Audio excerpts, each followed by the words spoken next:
the biggest obstacle for automation isn't the technology. If you're trying to grow 2x, 5x, 10x, you're not going to do that without it.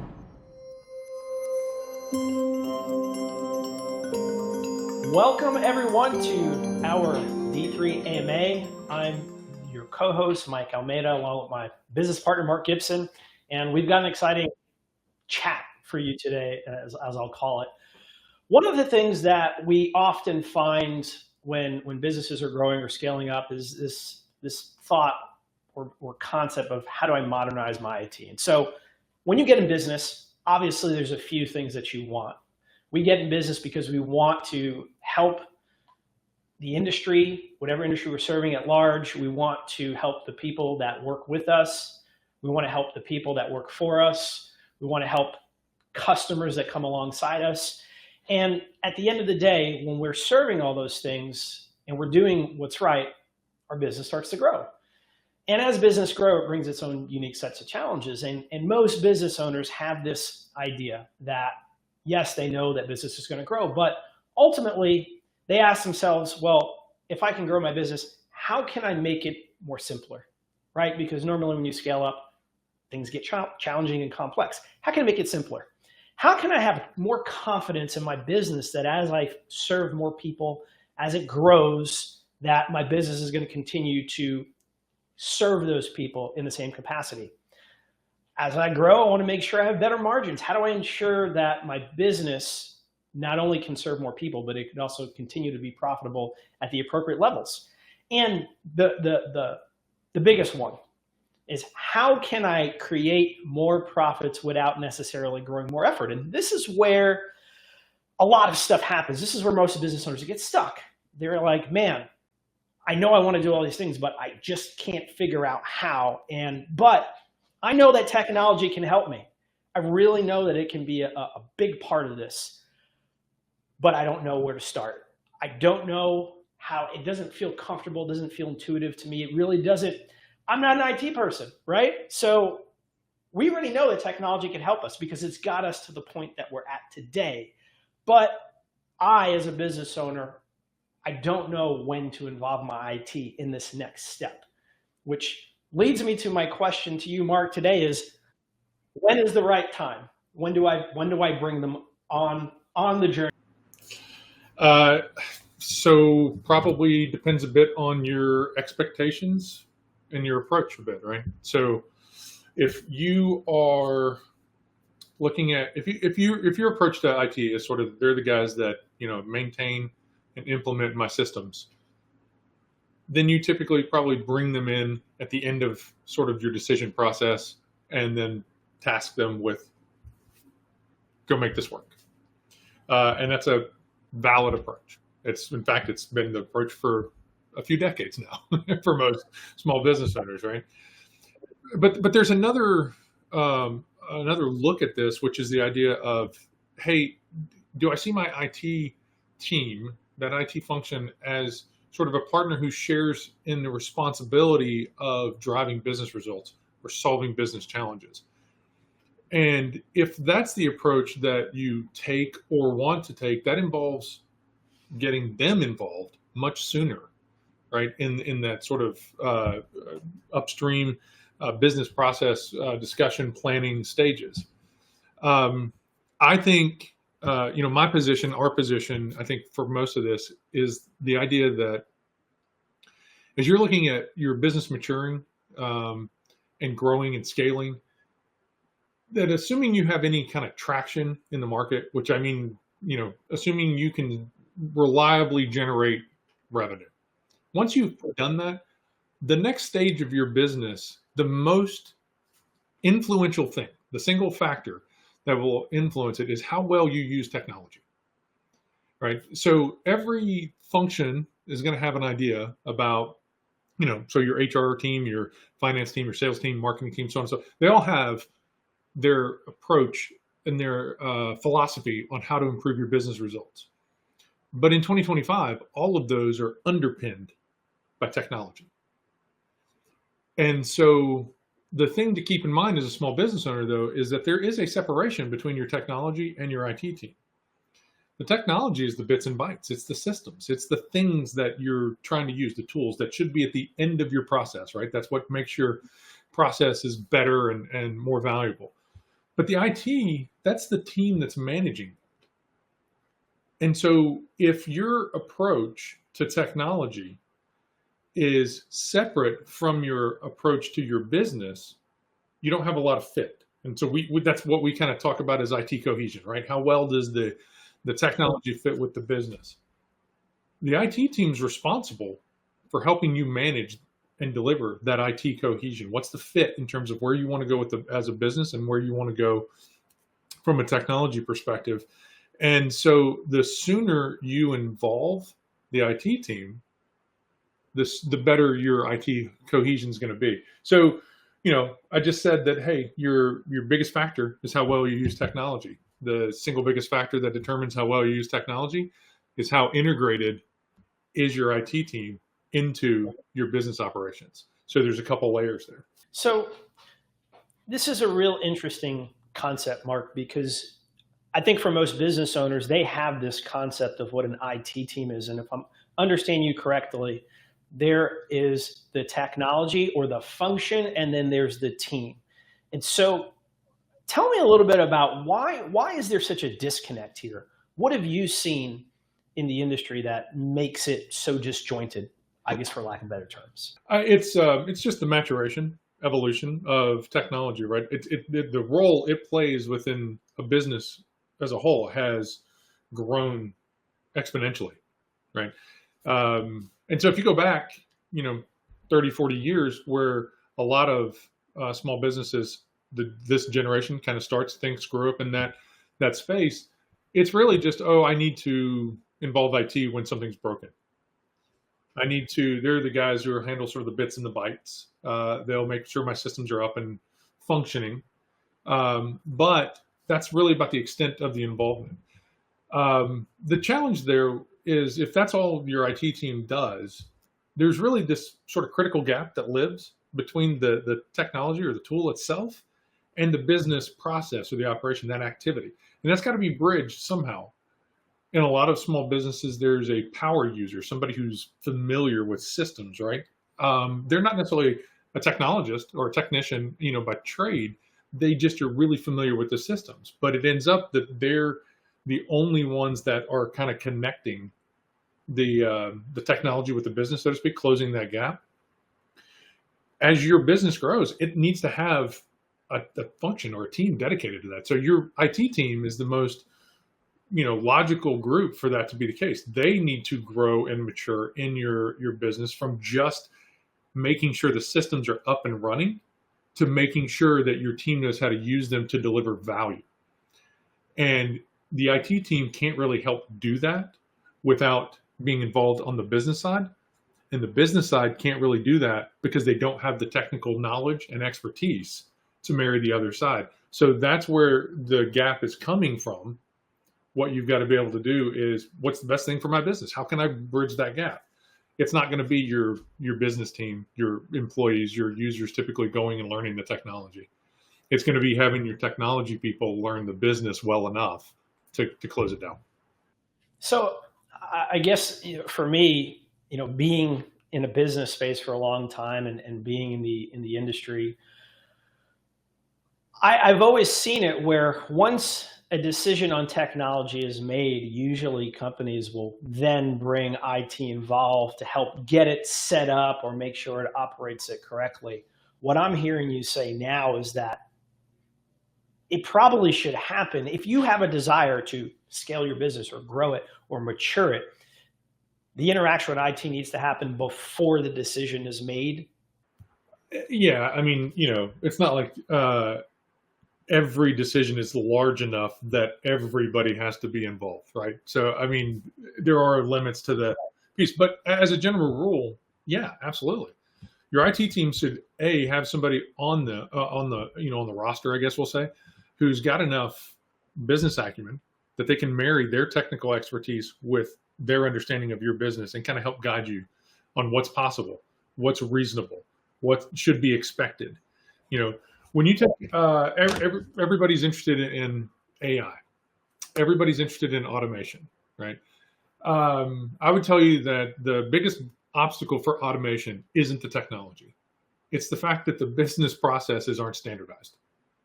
That's not a technical problem. It's a business problem. But you have to build those processes in a way that the system understands, because otherwise the automation doesn't really take hold, which is why there's so many gaps, right? Because just about every small business owner I've ever worked with, we go and we talk about, hey, I want to I want to automate this process. Cool. Tell me about that process. And it turns out that there's 19 different versions of it because everything's a variable. Well, that's difficult to, then be able to automate.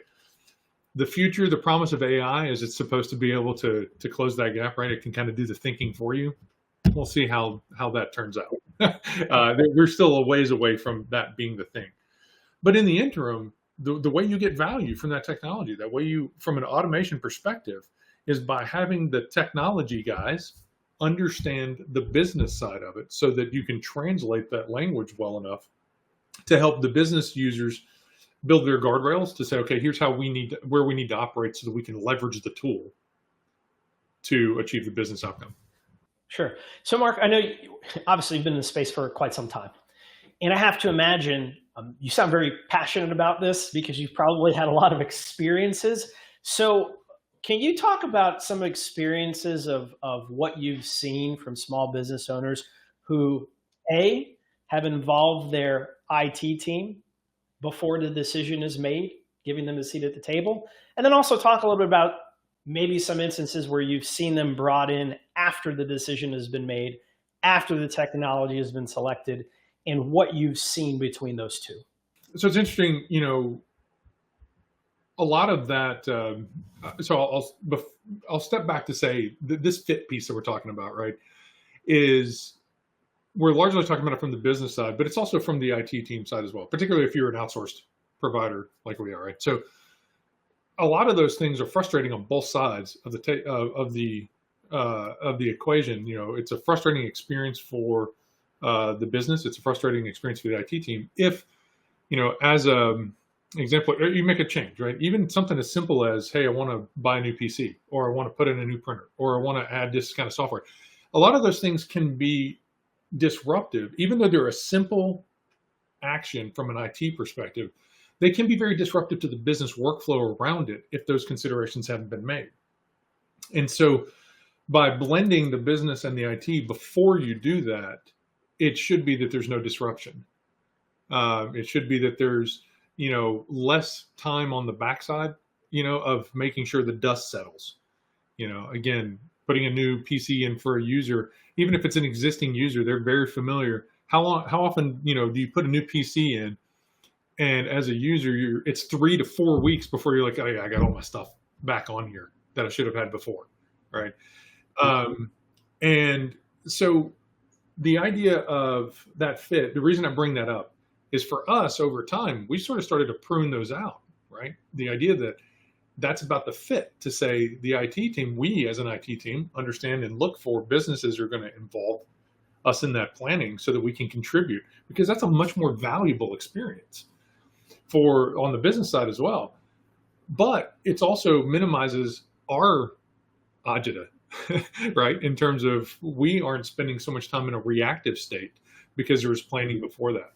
And so, you and I, like as an example, going way back, even before D3 was a thing, when we worked together, there was a project that was a significant lift. It was ultimately a $250,000 budget. It was taking and moving one data center to another across country, essentially. And doing that, it was very public, it was very user visible. And it took us, it was probably about a 6-month project, I think was the ultimate duration of that. But we planned all of that up front, and we were basically driving it from the IT perspective, even though the business units were heavily involved and contributing to it. But at the end of the day, I think, in terms of in terms of user impact, there was about a 5-minute blip on a Saturday that was planned, right? That for us to switch from one to the other because it had the appropriate planning. Does everything need that level of overhead? No, that's not the point. The point is, if you can get a project of that size to be accomplished with that little disruption to a user, why can't you get something like a printer change or a PC change to be able to happen the same way. So I don't know. That's just kind of how I think about it without getting into too many specifics. I think it's really good. I remember that specific story because I think we had a lot of hat tips because they were the user and the company was surprised that something of that magnitude didn't have any disruption or very minimal disruption considering the magnitude of it. So, we're talking about, Mark, you've given us some insight on some things to consider. Well, what's the answer here? Like, what's the solution for business owners who really want to scale up? They really know that technology can be a force multiplier. What's the best advice you can give to a small business owner who's in that situation today? So if you're in a place where you are not comfortable or convinced of the fit, right, between you and your team or your IT team, the first thing's got to be is talking to them, checking that, right? And again, this is a business conversation, not a technical one. It's one where you're sitting down with whoever's responsible for leading that team.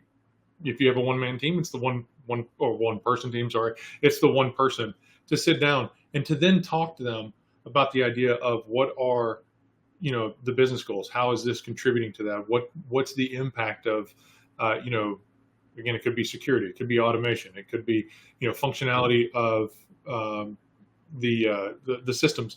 It could be, hey, we don't have this a capacity or ability as a business right now to do X, Y, Z. How do we, account for technology as we're doing that? But having those conversations up front is going to be a way for your IT team to understand your business goals. If the IT team doesn't understand the business goals, that's where all these disconnects are going to come from.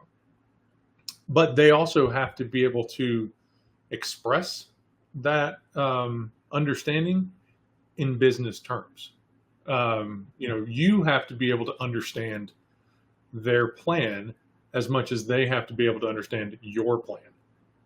Makes sense. And so when they're doing this, are there a series or a set of questions that you'd recommend these business owners have with their IT team to help those meetings be more productive? We, look at, sort of any IT program, it really needs to be able to answer like 4 business questions. And when I say the IT program, it's helping the business owner answer the questions. Ultimately, the business owner or the business leader has the responsibility of being able to answer these questions and articulate the response. And, it starts with, do I understand, the business risks that are associated with my technology? Your understanding and decisions around risks are what should be driving everything else around your IT program. So, there's a difference between business risk and technical risk, but your IT team should be helping you to take a technical risk and translate it to a business risk so that you can then make a decision on that. Do I have I set clear expectations for how technology should affect the business? What's the role, right?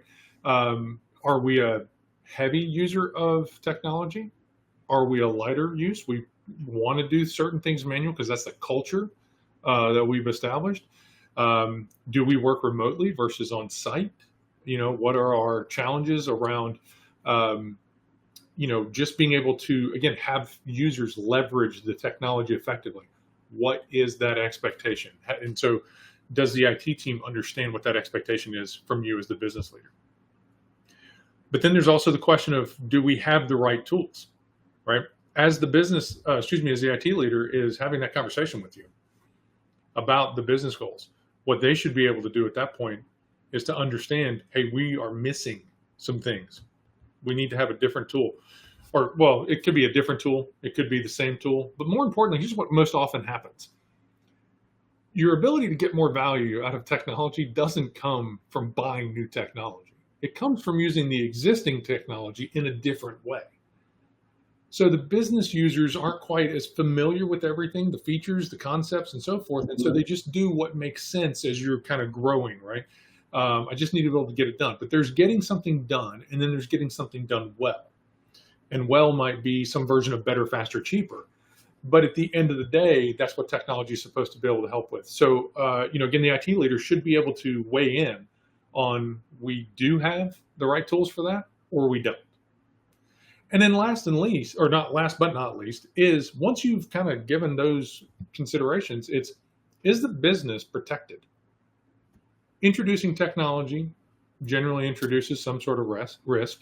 The goal is to say that it solves more risk than it introduces. And so, but having that conversation from a security perspective is about, again, do we have the right processes in place? Do we have the right tools in place? Are they integrated well with what the team's doing? But again, that's the business conversation you're having around your technology. And if your IT team, somebody on your IT team can't translate it to business, you're going to have this gap, that cohesion gap we're talking about. Interesting. So when as you call this IT cohesion, Mark, so if a small business can develop an effective IT cohesion, what would you say, what benefits are they in line to reap when they can do this appropriately? It goes back to a lot of the things you were talking about in the beginning of this, right? I mean, it's a little vague to be like, oh, I have a better business, I have better business results, right? But at the end of the day, it kind of will take shape based on the organization that you've built and what you're doing. I'll say you should have a better work experience every time. Not every time. Most times, when we're talking to a small business owner about technology, there's a level of anxiety that comes with that, right? It's either discomfort, it's uncertainty, it's, some birds are just, I'm not that familiar with the technology. But that's really, I would tell you, is based in they don't have a trust in the IT team to be able to connect those details to their business goals.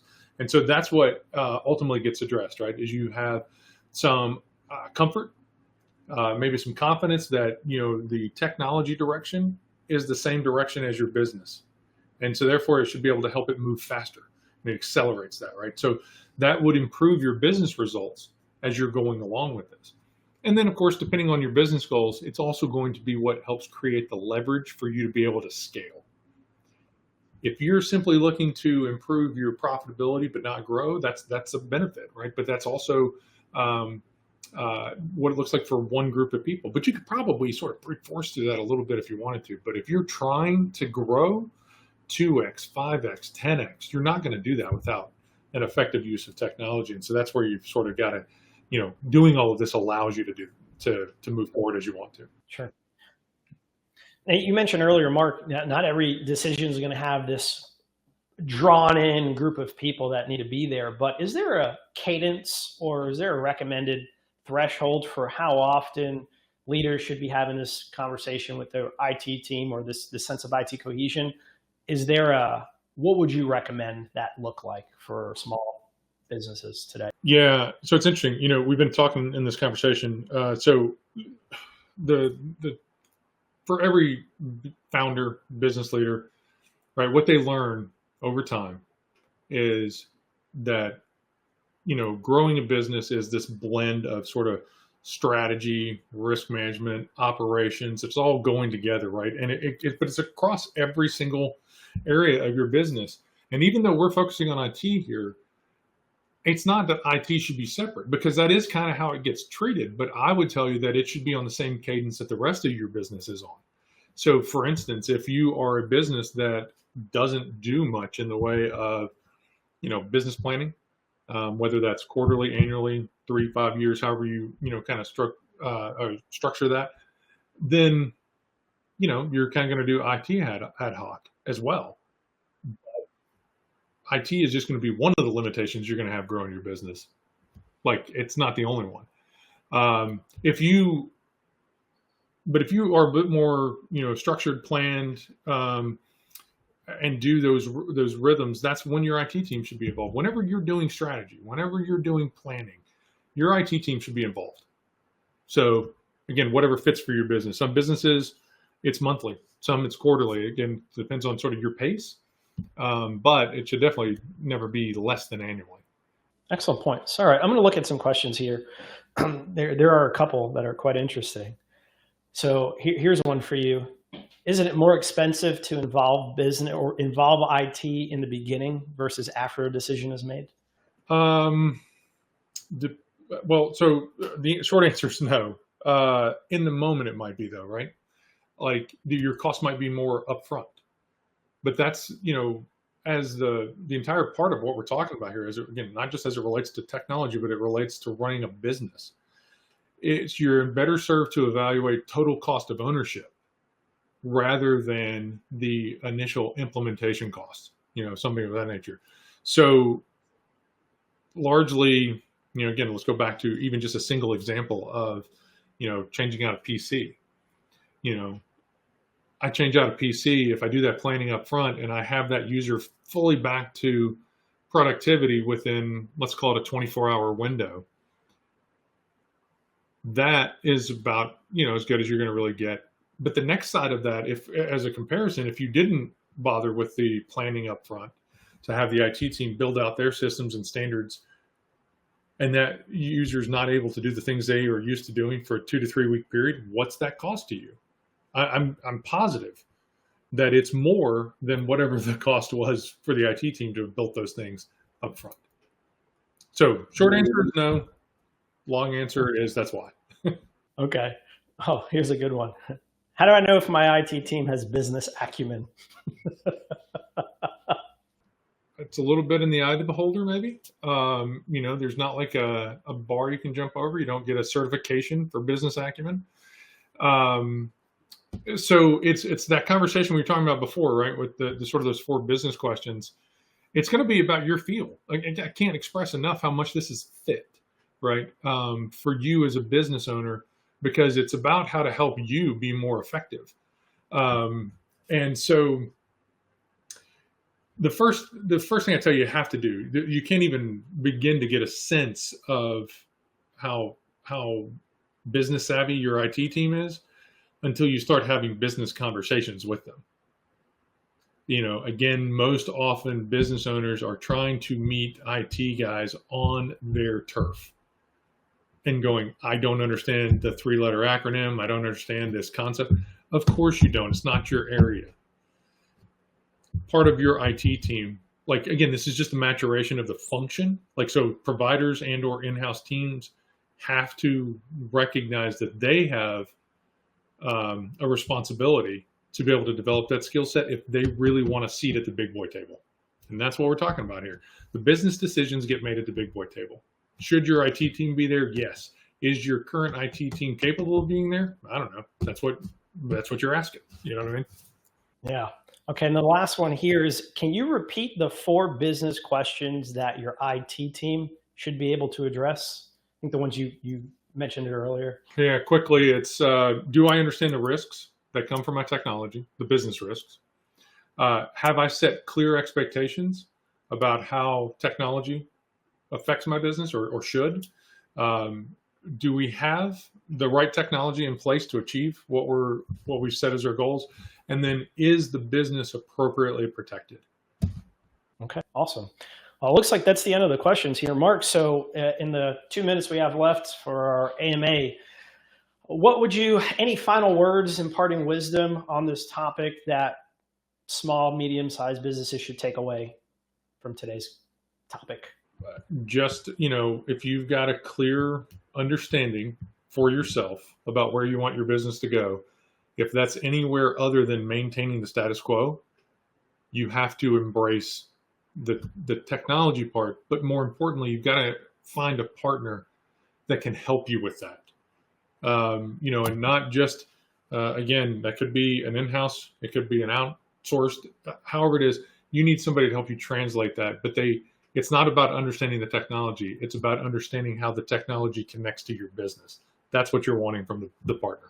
Awesome. As always, Mark, I appreciate it. Thank you for taking some time to answer out those questions. And thank you to everyone who watched our AMA today. As a reminder, we host our AMA the last Friday of the month at 12 p.m. Eastern time. So if you want to continue to follow our AMAs, you can like and subscribe on our YouTube channel, or you can follow us on LinkedIn. Either of those ways, you will get notifications when we go live again. So again, Mark, thanks for your time today. Appreciate it. And I look forward to having this conversation with you in June.